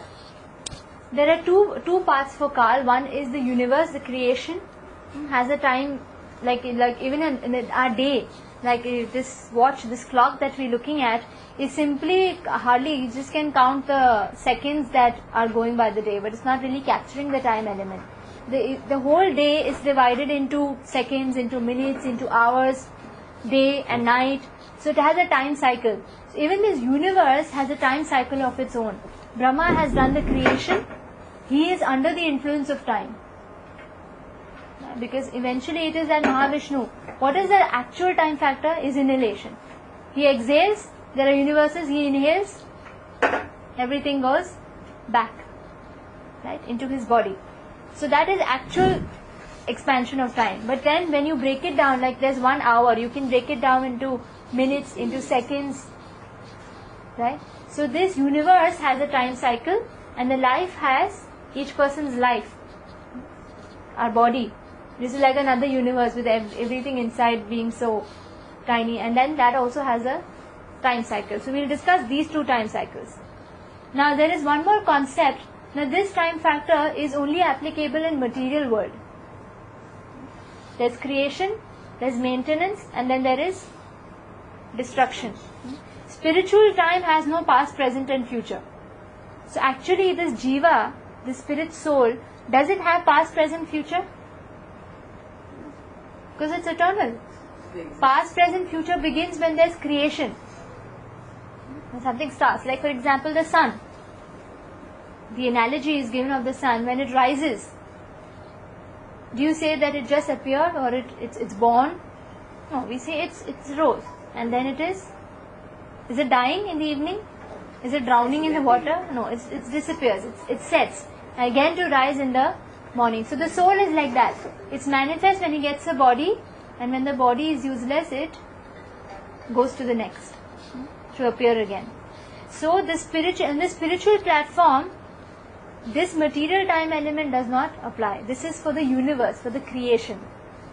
Okay? And again it has a cyclic format. We'll discuss the first part, the universal time cycle. Just like we have seconds, minutes, there are yugas of how the time factor works. The Kal factor of the universe works. Right now we are at Kal Yuga. What is Kal Yuga? Is what we are living right now. How much time of Kal Yuga has it passed? 5,000 years has passed. Yeah. And what is the actual span of Kal Yuga? 4,32,000 years. This is the span of Kal Yuga. So there's so much more time to go. Before Kal Yuga, what was it? It was the Dwapar Yuga, which was 8,64,000 years. If you simply see, it's pretty simple calculation. If I multiply this Kal Yuga into 2 times, I get Dwapar. It's 2. If I multiply Kal Yuga into 3, what do I get? Treta. That's 12,96,000 years. It is this multiplied by this, and then this multiplied by 3. And this, if I multiply by 4, what do I get? I get the span of Satyug. So this is the time. The Satyug was huge. It was 17,28,000 years. After that cycle finishes, after that hour or moment finishes, and then there's Treta, then there is Dwapar, and then there is finally Kali Yuga. Is that It's okay? been given that only just 5,000 years of Kali Yuga. Yes. The minute Krishna left this mortal world, he had come in Dwapar Yuga. The minute he left, Kali Yuga had started. So he was in the Dwapar Yuga. He was in Dwapar. And before that, Treta, there was Lord Ram. Now we'll do it in avatars. When we do the advanced level courses, we'll be doing more of which avatar came when and what was the span and all those this things. is all mentioned. All mentioned. So we understand this? When I calculate all that, it gives me 43,20,000 years, or simply Kali Yuga multiplied by 10. Huh? It gives me one Chaturyuga. Like 60 minutes makes 1 hour. Right? So all this 4 makes a Chatur. Chatur means 4. One particular thing containing 4 parts. 1, 2, 3, 4. This is one Chaturyuga. Is this the time cycle of the universe? No. One cycle of universe is so many Chaturyugas. Can you imagine? It's baffling. This is the universal time cycle. So now someone tells you, Pralaya is going to come in 2020. Yeah, I was going to we ask simply that. laugh. 2012 December. 12 है? 2012. दिसंबर बोल दिया अभी? Yeah. अच्छा मुझे लगा जान में ही आने वाला था. Anyway, So one cycle of universe means what? one cycle of universe means one inhalation of Lord Brahma. So means the Of destruction of Vishnu. the universe. Means this destruction of the universe. It's after so many Chaturyugas. after I'm not even counting it actually. It is 720 lakhs Chaturyugas. 7 crores 20 lakhs Chaturyugas. What is a Chaturyuga? A combination of these 4 is one Chaturyuga, and this so many cycle becomes it's a cycle, it goes on. Like when this Kali Yuga gets over, again it's going to be a So it is Satyug. now only Again one Treta, again Satyug Treta. have happened. No, so many have gone. How many have happened? Good question. That also there is in Srimad Bhagwatam, 2nd canto. I think 20, it's the 20, you know what, I'll have to really refer to that again. Because even the hierarchy, even the administration actually is broken down. You know, Manu, the father of mankind, he is the first human being. So every time there is a it's not necessary that after every Kali Yuga there is destruction. It's not necessary. A lot of times it happens, but then again, even this is a very tiny preview of the actual universal time cycle. Like even seconds can actually be broken down. But the destruction will happen only after 7 crores Chaturyugas happen. That's the entire bit. Even this particular planet, even this 14 planetary systems, there has to be a requirement of renewal system. Like, this doesn't mean that the demigods are going to live for so long. Yeah. Even Brahma, when he sleeps, like he has a day, he has his own day. In 10th canto of Srimad Bhagavatam it's mentioned that his 1 second is a year for us in the earthly planets. So even each level of planetary systems, the time element is different. Like for you, what is your lifespan of 100 years? What is the lifespan of a mosquito? Okay, exactly. A day. Means his reproduction, his family, his everything is over in just a day. And so for him, his 100 years is 1 day. For him, your 100 years is multiplied by so many of the mosquito what is years. true for us here may not be true in the universe. This is calculation according to human years. That's what I said. According to the Can I earthly take up planet. just 1 minute? Yeah, sure. I got a message which is so very apt. Right It now? says, can I just, Yeah, sure. One day we all will depart on a journey free of cost. Don't worry about the seat reservation. It is confirmed and flight is always on time. Our good deeds will be our luggage. Humanity will be our passport. Love will be our visa. So make sure we do our best to travel to heaven in business class. He can make that his kingdom of God. Because you know heaven is still in material world. Yeah, but this is so very apt. And You just got it? I just got it. And I'm expecting something from my son. That's Okay, why okay, every okay. time I message him, I want to check in case, It's from him. Yeah. Thank you. Yeah. So lifetime, so 2 cycles. One is a universal time cycle that we understand is categorized into. So these yugas are actually like just seconds. For them. Yeah, for the according to the universal time cycle. Yeah. But even in that, there is a day of Brahma, which is again less than that 7 crores 20 lakhs. Even in his day, he's creating these 14 planetary systems, everything. And then when he goes off to sleep, there's pralay up to the Maharlok. Means Brahmalok does not submerge. In water, all the down planetary systems, the 13 planetary systems will submerge in water. And then again the next day he gets up and he creates. I'm not clear on the destruction part when you said that after Kaliyug there will be destruction, or after so many Chaturyugas there will be destruction? That's what I'm trying to say. There are 2 levels of destruction. There's one at the Brahma level, there's one at the Mahavishnu level. The 2 types of destruction. So at Brahma level it's just renewal of the planetary systems, which is in the tiny universe. Yeah. Yeah. That's also 7th Chaturyug or the 28th Chaturyug. That exact thing is there in the Srimad Bhagavatam. So universal time cycle is fine. What happens in Satyug? Everything is good. The culture is very nice. The people are mostly in mode of goodness. As time passes, there's a little bit of, you'll see, Atiti Devo Bhava is like a very high class culture. And Shubh you think of little bit of business in Treta Yuga. In Dwapar, little bit of more contamination comes in. In Kaliyug, when you go to someone's house, how are you welcome? Beware of dogs. The first thing you read in the house. Yeah, Ram Yug ka doodh, Krishna Yug ki ghee, Kaliyug ki chai bhi phuk phuk ke.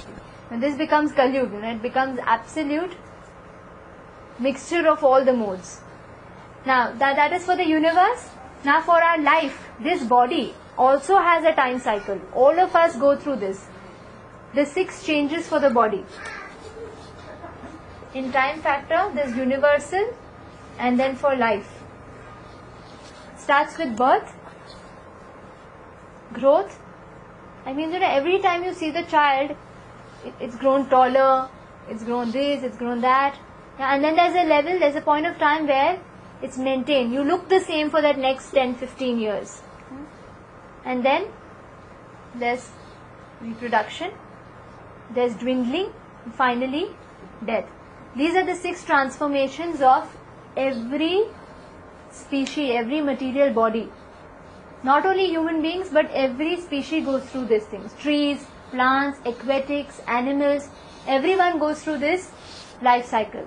The time depends on their species. Like if you have some microbes under a microscope, immediately you see them, they're multiplying like anything.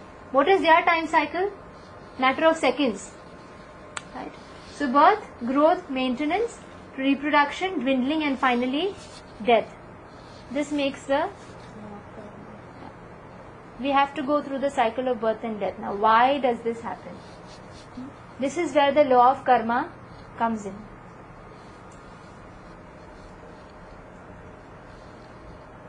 In the material world, we find so much variety in this world. What is that variety? Some are born rich, some are born poor, some are born strong, some are born weak, born beautiful, ugly. Some people have so much to eat, some people don't even have a drop. Education, that means even before getting a chance to do something, we are born with these facilities. Some don't have basic needs, some are very fair, dark, some stay in a mansion, some stay in small huts. Some are born to rich parents with silver spoon in their mouth. Some people are born to poor. There's so much suffering around us. Is God responsible, partial and cruel? Is there like a long line and each person is randomly selected to take birth everywhere? What is the reason? God is compared to a judge. The same judge awards. Does the judge have a personal grievance or grudge with the criminal? Whatever that person has done, he's going to get. Whatever he deserves, he gets. So as you sow, so shall you reap. The same judge awards rigorous imprisonment to someone or gives some compensation to someone else. Right? So why is the judge awarding different judgments? Is he partial? Is he cruel? Is he responsible? It's based on the... Is the judge put in the jail? Isko फांसी में चढ़ा दिया? No. It's not that he's partial. The judge gives different judgments according to two factors. Activity of that particular individual and laws of the land. Now since the manual is there, there are samhitas, there are law books, even for mankind. And everyone has to follow that particular function, all those rules and regulations to function in a normal society. Anyone who misbehaves comes under the purview of the judge. His activities and the laws will be compared. He is going to be given a judgment. Right? So the law of karma states that for every action there is a corresponding reaction. Just like Jesus Christ said, as you sow, so shall you reap. Situations are out of our control and our attitude to that situation is within our control. Right? Like the environment that I am born in, is that under my control? Is that under my control? No, but then what do I do in that environment is under my control. What I choose. But once the choice is taken, then the reaction is not under my control. Is that okay? Like once you've done, then now what the judge will decide for me, can I decide that? No. The laws of the land is already written. Like Krishna says, Samoham sarva bhuteshu na me dveshtu asti na priyaha. He says that I am not envious of anyone. I don't have I don't have a personal grudge with anyone. I am Samo. I am equal to all. As they deserve, I shall give. Right? So the God is compared to a judge. How does he know? How can he be a perfect judge? Because he's sitting in our heart. He's watching each and every intention. If you do a mistake, which is not intentionally done, is he watching? So that's why he's a perfect judge, because he's a Paramatma. Sitting within our hearts, he's a witness to all our activities. Right? Yeah. So what's the definition of law of karma? Is this the definition of law of karma? This is what Newton said. The third law of Newton. For every action there's an equal and opposite reaction. Is that right? Yeah?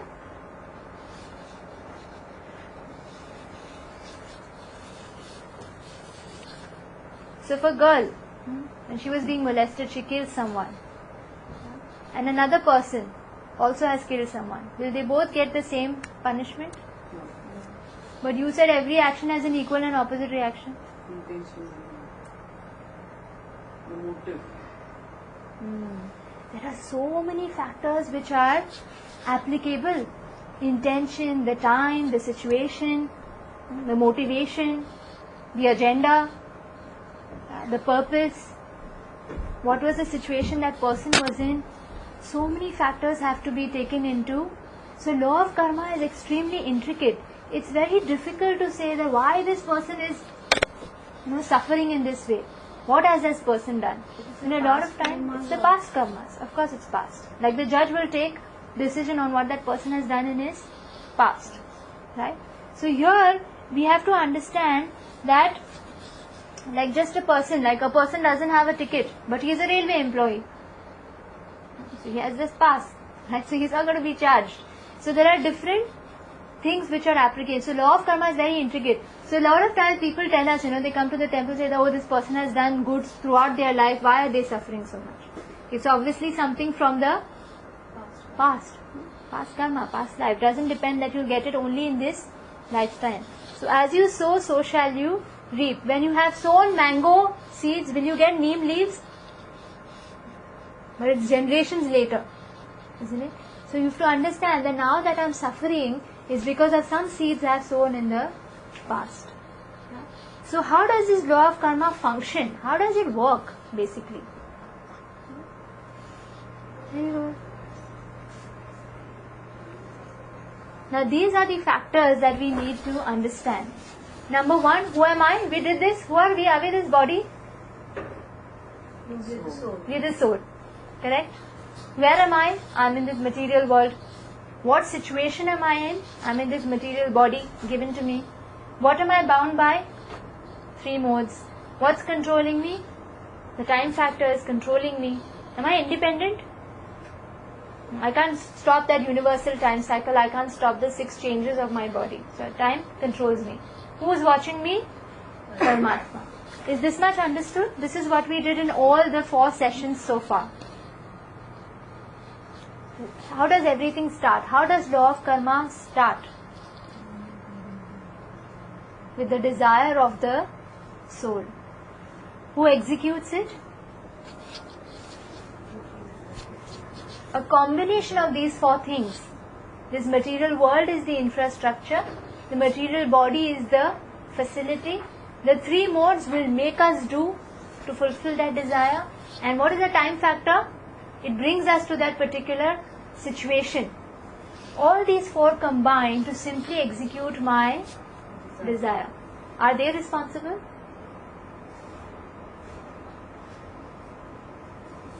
What does the Paramatma do finally? Simply judge.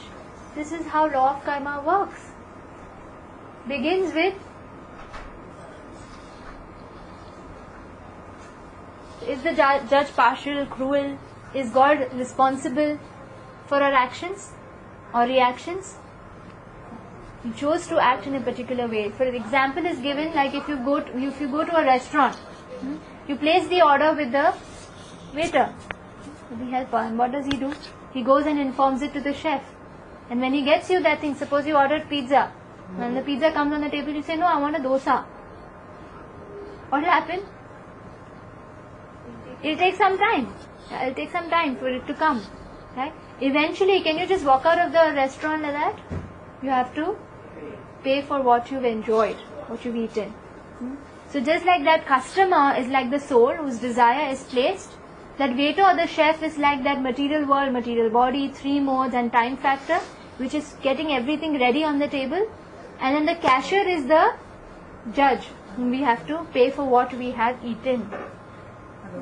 So what are the different kinds of karma? Now we understand how karma is functioning. Number 1, we have to understand that it's pretty intricate. A lot of aspects are there in it. It's not just simply every action has an equal and opposite reaction. It's not just simply that. A lot of factors are there. Number 2, we try to understand how is karma functioning. Starts with a desire, there's execution, and then there's a decision, a judgment. Number 3, what are the different kinds of karma? Who decides what's good, what's bad? For you something might be good, but for me that doesn't fit my bill. Everything is categorized into 3 factors. Good karma, or this here it's called karma, good activities. Punya, as it said. Pap and punya is there. What is pap? Bad activities, which is against the laws of God. And what is good activities? Which helps someone else, which is beneficial to someone else, with good intention, done with good deed. Akarma is a very special thing that we'll be doing in day 6. It's neutral activities. Now good karma is doing beneficial things, as I told you, like giving in charity and all those things, right? And bad karma is big karma. What is bad karma? Okay, what is the result of good activities? The highest result, the best result of punya or good activities, it will take me to Swargalok. And do you realize that I'm still stuck in the material world with good activities? After my stock of good activities are over, where do I come again? Back to Prithvi. Then how do I attain that moksha? Bhakti. How do I attain bhakti? We'll come to that. A very good question. Do you understand this? Good, say you get pious activity, pious results also. What are different kinds of vikarma? Bad activities. It is violence to others, breaking the codes of religion. Dharma stands on 4 pillars. I'll just write that down. We'll be doing that a little more in day 6.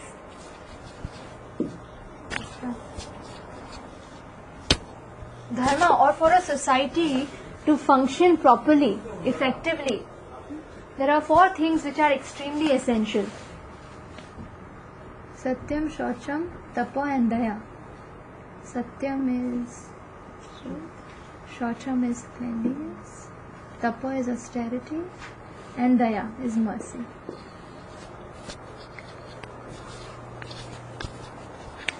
For a society to function, or even for a family, that's like a very tiny society. Even to handle a family is such a headache. These 4 things are extremely important. Mercy, Daya. The people who are the higher rungs must have Daya on the lower people. That's how a society will function. Because by thing, if you go anywhere, do you see equality? Does it really work?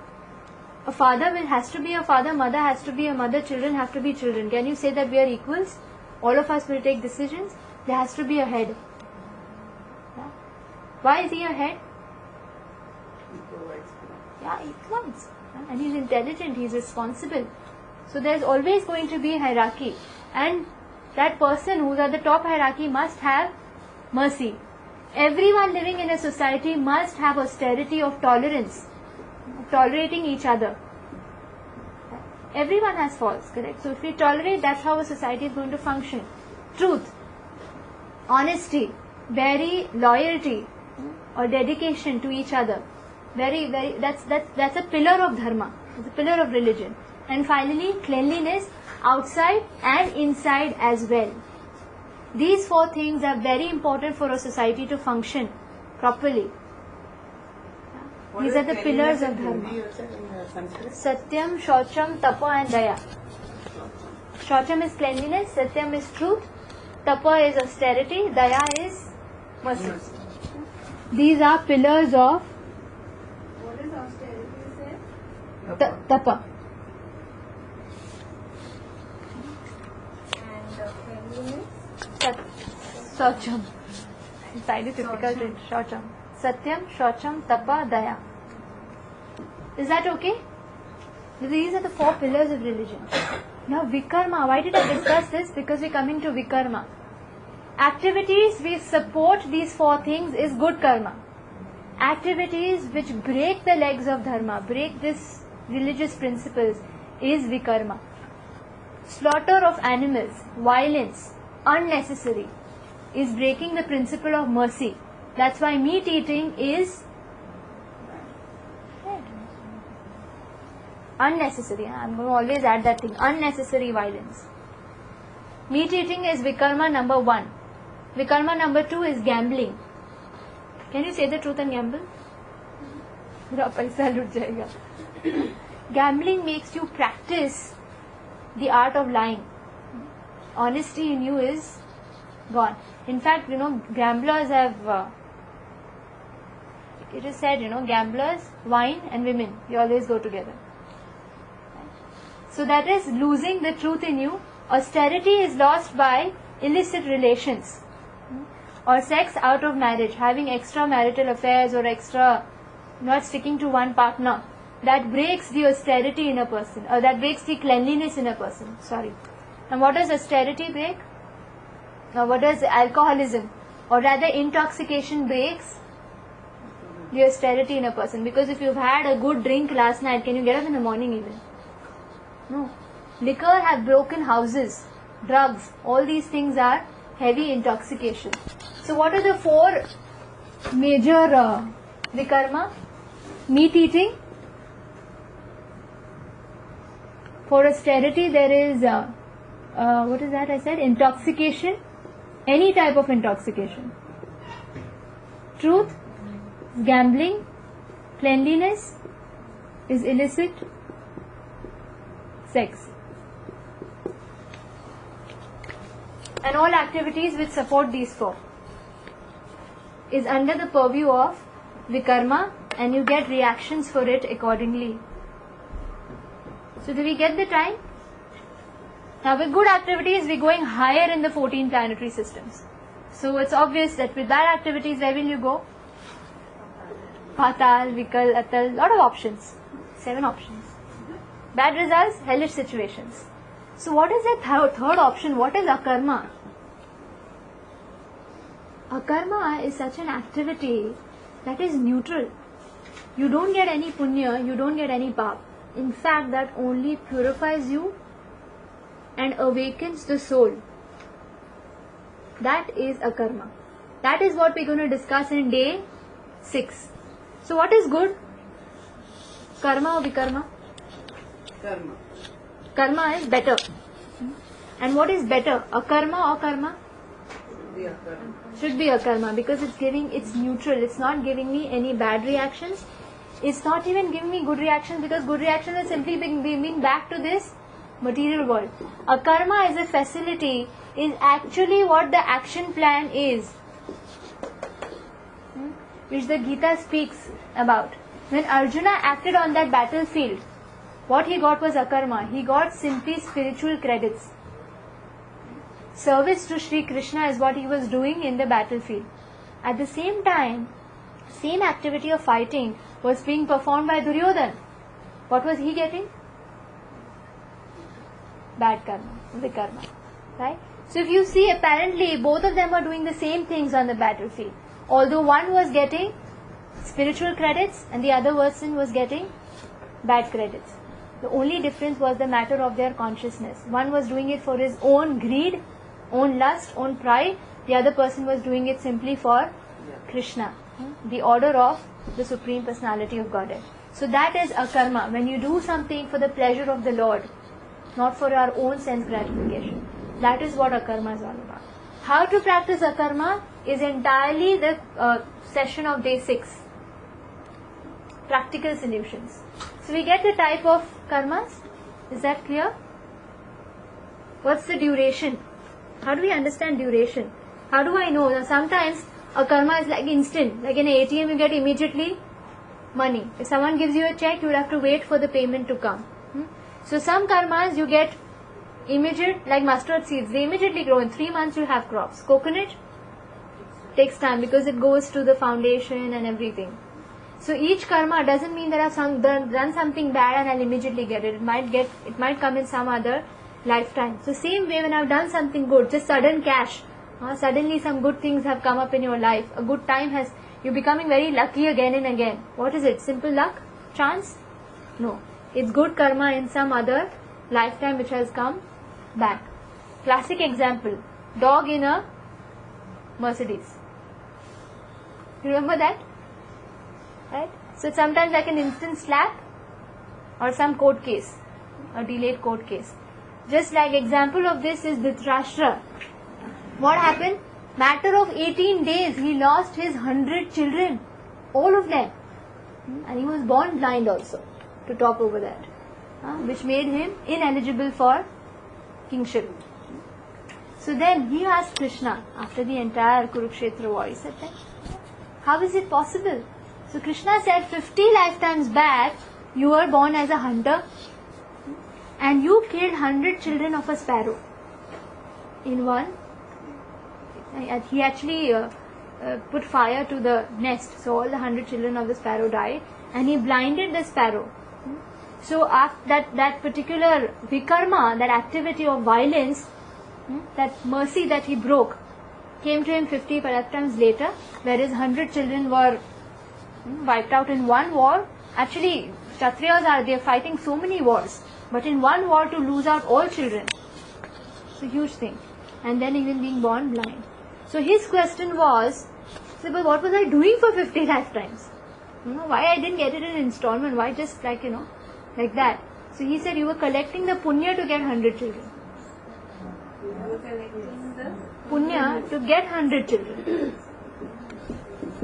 So eventually, what is good? Karma or vikarma? What is good? Karma or vikarma? Karma. Vikarma is bad karma. Good karma or bad karma? Eventually everything comes to How many years back that you said? How many lives back that you said? 50 lifetimes. It was not 50 years, it was 50 lifetimes. So law of karma works on whom? There are different types, sometimes it's only into an individual, like one person is fallen sick in the family, suffering, he's met with an accident. It's individual karma. Sometimes people who have similar karma are put together in similar circumstances. Like say people who live on an earthquake belt. Regularly there are earthquakes over there. So all those people have similar karmas, so they are put together. Sometimes a whole nation goes through recession, heavy recession. That means they all have similar karma. So sometimes it's individual karma, which only one person goes through. There's collective karma. Genetical diseases, where the entire family is diabetic, the entire family has asthma. So all that is collective karma. All those people have similar things, are brought together. Like bomb blasts. There are some people who survived, they just skipped the entire situation. Some people were all there and all of them suffered. Is it by chance? It's collective karma. Is that okay? I'll just check once more. Just 5 minutes more. Message again. Let's see. So if I don't know the law of karma, will it still work on me? अब मुझे मालूम नहीं था law of karma ऐसा strict है. That will work for you because If I touch fire, will it not burn? It teaches. Karma is a teacher. Ignorance is not an excuse. Yeah? Another silly question. Does good karma, bad karma nullify each other? No. A lot of people try to do that. They get black money and build temples, thinking that. A lot of charity in the temples. Why? Because they think that I'll nullify my bad karma by doing something good. You know this, Simran? Many people do that. Yeah, it doesn't nullify. You will get good 7 and bad 4. Correct?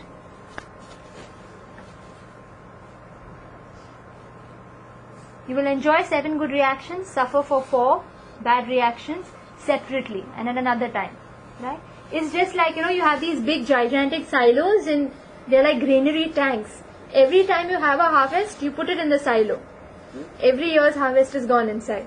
So when you open the door, what has gone first will come out first. So if that is not so good quality, can you say that our last harvest was very good? That's going to come. It's going to take some time. The silo takes out accordingly. Yeah? So what goes in comes out first. Quickly, law of karma. So we did material world, spiritual world. The soul has come from the spiritual world to this material world, which is compared to a jail. There are 2 P's and 2 C's in this jail. Punishment, birth, death, old age and disease. And then the 3 types of miseries which Durga is inflicting on us so that we can go back to Godhead. And purification is important from I Pagal. You remember that? 2 chains, 2 C's. One is chain. We are chained with the modes of material nature, and the clothes that we wear is the 84 lakh species. And then the time factor. The time controls us. This universal time cycle, and this body has a 6-part life cycle. Finally, we are under the control of time because of the law of karma. How does the law of karma work? Starts with the soul's desire, then execution, final judgment is passed. The different kinds of judgments is karma, vikarma, akarma. Karma is good activities, vikarma is bad activities, akarma is neutral. What is the duration? Sometimes it's instant, sometimes it's delayed. The law of karma works on whom? Collectively or individually? If I don't know, will it still work? Unfortunately, yes. Does good and karma nullify each other? No, you get reactions separately. Why do bad things happen to good people? Past karma. Why do good things happen to bad people? Past karma. They suffer for their past actions. तो अब क्या करें? अब तो already stock बन गया है. Silo में 2 grain भर गया है. What do I do now? Human life. We are sitting in this class because we are humans. The mosquitoes, cockroaches in this class, which are not visible now, cannot understand what I am doing here. Because human life is a junction. It's a train junction from where you can decide where you want to go. You have the ability to inquire, you have the ticket to bliss, choices that we can make, and determination that we have. What choice can we take? This whole human life that we have, we can prepare that at the time of death, do I want to go back to the animal kingdom? Do I want to go to hellish planets? Do I simply want to acquire heavenly planets? Or I want to get out of this prison? This particular human body is a visa that we can get out of this material world. How to get out? What do we do? Our karma is what we do. The entire session of Akarma is the entire session of day 6. So we'll meet next Wednesday, that is